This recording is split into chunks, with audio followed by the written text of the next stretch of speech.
नौदलाचे एक अधिकारी विनय नरवाल यांची सुद्धा हत्या झाली. ते सुद्धा हिंदू आहेत म्हणूनच त्यांना मारण्यात आलं. आणि त्यावेळेला त्यांची पत्नी त्यांच्या बाजूला, त्यांचं जे मृतदेह होता त्याच्या बाजूला बसून होती.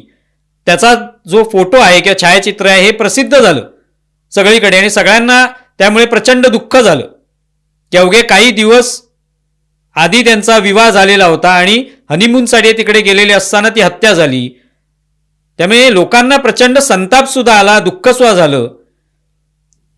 आणि ही घटना जी आहे त्याच्यानंतर विनय नरवाल यांच्या पत्नीने, ज्या ठिकाणी विनय नरवाल यांच्या नावाने एक रक्तदान शिबिर आयोजित करण्यात आलं होतं, त्यावेळेला पत्रकारांनी त्यांना विचारलं तेव्हा त्या म्हणाल्या की हिंदू मुस्लिम असा काय एखादा वाद निर्माण होऊ नये, संघर्ष निर्माण होऊ नये अशी आपली इच्छा आहे. काश्मीरींबद्दल सुद्धा काही बोललं जाऊ नये असं आपल्याला वाटतं.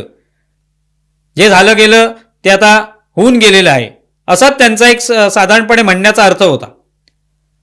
आणि ते त्यांचं वक्तव्य जे आहे ते लगेच काढून याच पुरोगामी विचारवंत मंडळींनी लगेच दाखवायला सुरुवात केली की बघा अशा पद्धतीने हे वक्तव्य केलं पाहिजे, असं भान राखलं पाहिजे.